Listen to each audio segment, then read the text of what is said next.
Estes últimos capítulos de Chainsaw Man voltaram a ficar muito bons. Tivemos agora o maior plot twist da obra, mostrando que o Morty estava presente o tempo todo e sua aparição foi simplesmente cinema, no maior estilo de Boys mais forte. E esse poder de controlar as pessoas usando apenas a voz é muito apelão. Por isso mesmo, imagina como será enfrentar alguém com o mesmo poder do Demiurge de Overlord. Agora, já está mais que confirmado que essa aqui não é o demônio da morte. E o Fujimoto ainda conseguiu me enganar direitinho, porque ainda estava esperando a Kiga parar de fingir e dizer que estava só brincando. Mas no finalzinho do capítulo a morte surge, mostrando uma pequena amostra do seu poder esmagador. E sem surpresa nenhuma, a morte é mulher, assim como o restante do trio apocalíptico. Então vamos falar um pouco sobre o que rolou neste último capítulo 198 de Chainsaw Man. E se você gosta de vídeos sobre o Menino Serra, curte, comenta, se inscreve se ainda não for inscrito,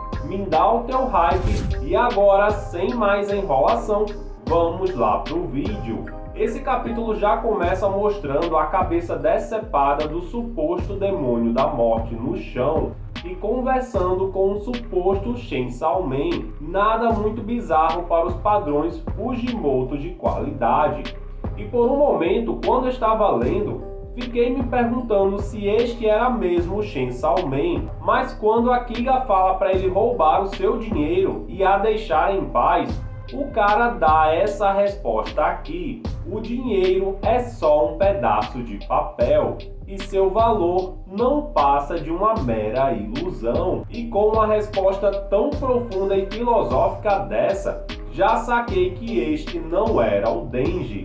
Achava que estes falsos Chainsaw Mans só conseguiam manifestar uma transformação parcial e não se transformar plenamente no demônio Serra. Se alguém souber explicar melhor, deixa aí nos comentários para quem não entendeu. E começa uma conversa estranha entre os dois, com a Kiga dizendo que não sabia de nada sobre conspirações governamentais. A única coisa que ela quer é salvar a humanidade. E isso é algo no mínimo interessante, pois desde que apareceu, ela fala que quer salvar os seres humanos. E fica aqui a dúvida: ela quer de fato salvar a raça humana, permitindo que as pessoas sigam o seu próprio caminho sem interferências? Ou ela quer salvar a humanidade de algum jeito distorcido de demônio, tipo fazendo todos morrerem de fome? Pois para conseguir se recuperar, ela não hesita em matar um humano, comendo a sua força vital. Mas o falso Serra responde dizendo que aquela salvação que ela queria trazer era falsa, pois ela quer salvar as pessoas do seu sofrimento através da morte. Ela quer massacrar toda a humanidade. E ele, juntamente com o demônio da justiça, já sabem de tudo. Será que só eu acho uma completa loucura existir o demônio da justiça? A justiça, um demônio?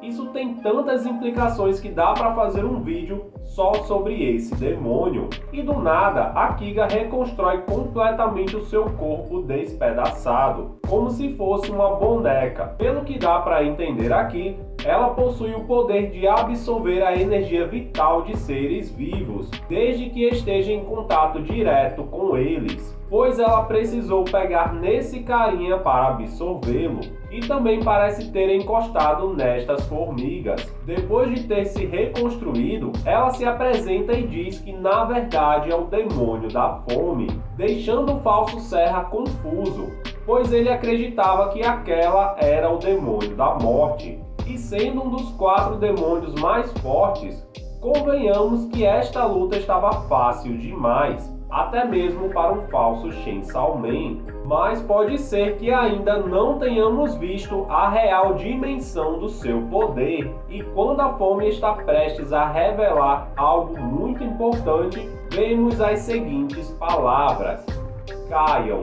e eu tive que reler para entender se era mesmo o Morte quem falou, pois como o Queda aparece, achei que tinha sido ela quem fez aquilo. E mesmo parecendo que foi um poder relacionado a controle de gravidade, prestando um pouquinho mais de atenção, tenho quase certeza que seu poder está relacionado à sua própria voz.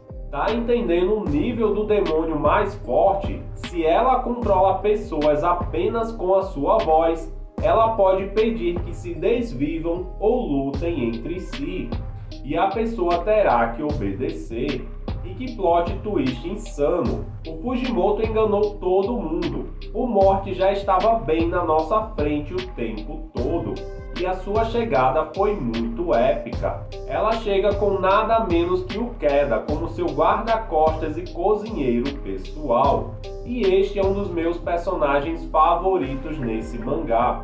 O visual do Queda, os seus poderes e até a sua aparência, ele é um dos personagens mais criativos do Fujimoto. O Queda, sendo um dos demônios mais fortes, consegue neutralizar facilmente a fome e o falso Serra. Ela os prepara como se fossem meramente ingredientes em uma cozinha e os serve de bandeja para a Morte, que fica apenas olhando de cima, mostrando uma completa indiferença e superioridade em relação a todos ali. E galera, este quadro da Morte olhando eles de cima com esses prédios desenhados ao fundo ficou muito foda. Ah, e não vamos esquecer do nome do prato que está sendo servido, um salteado de sangue de humanos e de girafa. Só não sei onde que o Queda foi buscar essa girafa. A Morte pede desculpas por usar o nome da Kiga, e a Pome diz que se está mesmo arrependida, ela precisa morrer. Mas aí vem a cena mais bizarra deste capítulo. A Morte diz que já tentou morrer retirando todos os seus órgãos internos, mas isso não adiantou nada. E essa cena dela tirando a roupa e depois mostrando a abertura que existe em seu corpo é muito bizarra.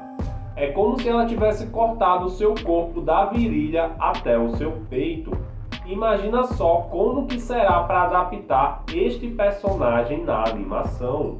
E como sempre, existe um monte de significados diferentes para o visual dos demônios mais fortes. Assim como aconteceu com Escuridão, que é um demônio primordial, a sua aparência estava relacionada diretamente com seu medo, e com a Morte não é diferente. Este é o demônio da Morte, e o seu corpo é vazio, desprovido principalmente de coração, pois a Morte não tem emoção. Ela escolhe qualquer um, independente de idade ou gênero. Esta é apenas a minha interpretação pessoal. Fiquem à vontade para comentar a sua também. E sinceramente estava esperando um visual completamente diferente para este demônio. Achei que ela viria num corpo monstruoso, algo alienígena, mas o Fujimoto desenhou algo completamente humano. Afinal, o que é mais humano que a Morte? Galera, este capítulo foi um dos melhores até agora, e quero até perguntar a vocês o que estão achando da arte do Fujimoto neste último arco, porque na minha opinião, ele ou ela voltou a desenhar como antes. Para explicar melhor, senti que em muitos capítulos o desenho estava bem inferior ao começo da obra, mas agora está tudo muito bem detalhado e limpo. Não sou nenhum especialista no assunto, então deixa aqui a sua opinião também. E agora falando um pouco sobre este poder da Morte, o que vocês acham? Parece muito com o poder de gravidade, mas ainda vou manter a minha opinião de que ela de alguma forma consegue controlar as pessoas com comandos de voz, e isso para mim seria muito sinistro. Sem falar que em uma luta contra a Morte, é quase certo que o Queda não ia ficar só olhando e também entraria na briga. E não vejo como que o Chainsaw Man poderia derrotar o Morte e o Queda juntos. Eles são muito poderosos, mas temos que lembrar que agora o Denji vai lutar ao lado da Yoru, que recebeu um grande aumento de poder, e talvez juntos, se eles conseguirem separá-los, possam primeiro destruir o Queda para depois enfrentarem a morte. Seja como for, na minha opinião, destruir a morte não é o melhor caminho, já que desta forma as pessoas viveriam para sempre e o número de humanos apenas iria aumentar sem controle nenhum. Então talvez, ao invés do Chainsaw Man devorar a morte, o melhor a se fazer seria prendê-la de alguma forma. Mas ainda é muito cedo para saber como Fujimoto vai seguir daqui em diante. Mas e você, o que achou deste capítulo? Tem alguma ideia de como derrotar a morte? E sobre os seus poderes, como você acha que eles funcionam? Não vai embora sem deixar a sua opinião, isso é muito importante para o crescimento do canal. Conto com o seu apoio, e se você é novo por aqui, se inscreve e deixa o teu like. Se quiser me apoiar ainda mais, torne-se um apóstolo e vire membro do canal. Entra no grupo do Discord para debater este e outros assuntos. Os últimos vídeos vão aparecer aqui na tela final. Eu vou ficando por aqui. Valeu e até a próxima!